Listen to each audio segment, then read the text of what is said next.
Le dioxyde de carbone, communément appelé CO2, est le gaz à effet de serre le plus connu. Le CO2, produit par l'activité humaine, est le grand responsable des changements climatiques récents. Mais il y en a un autre, peut-être plus redoutable encore, le méthane. Le méthane est un gaz que l'on trouve à l'état naturel, contrairement au propane qui, lui, est un dérivé du pétrole.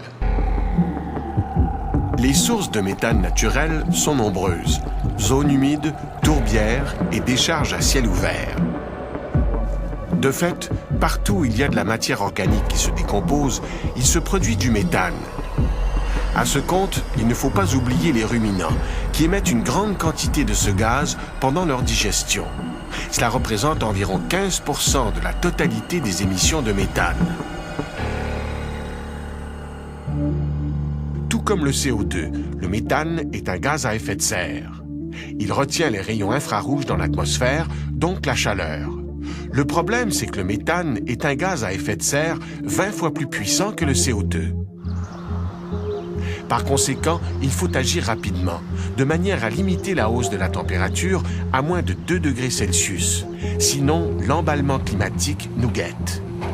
Voilà pourquoi certains spécialistes du climat parlent de la bombe méthane. À cause de l'augmentation de la température observée dans le Grand Nord, le pergélisol est en train de fondre. Or, ce pergélisol est un gigantesque réservoir de méthane. Le pergélisol, ce sol gelé en permanence, couvre des millions de kilomètres carrés, du Canada, en passant par l'Alaska, la Sibérie et la Scandinavie, jusqu'au Groenland. Depuis la dernière glaciation, il y a 11 000 ans, de vastes tourbières ont gelé, formant le pergélisol d'aujourd'hui. Dans le cas de la Sibérie, c'est une tourbière d'1 million de kilomètres carrés, une tourbière équivalente aux 2/3 du Québec. Si cette matière végétale revient à l'air libre, les bactéries responsables de sa décomposition reprendront du service. L'un des sous-produits de cette décomposition est le méthane, dont les émissions pourraient alors se faire en grande quantité.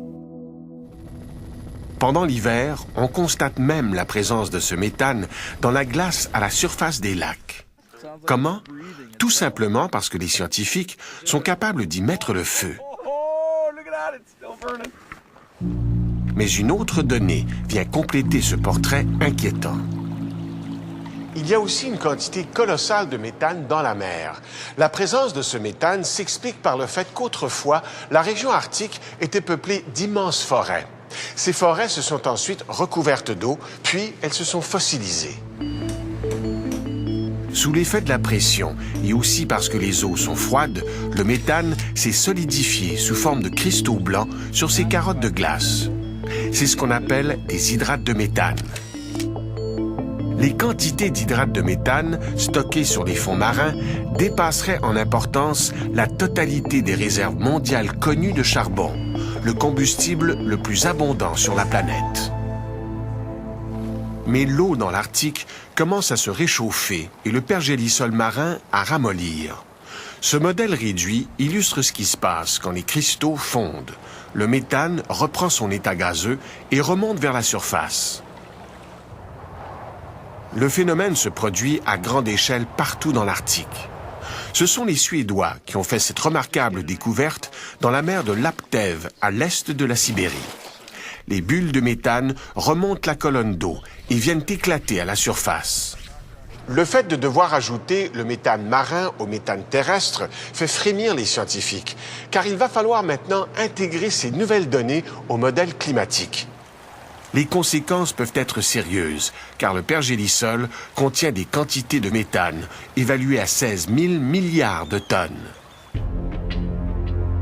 Comme les quantités en jeu sont colossales, il pourrait alors se créer un puissant cercle vicieux.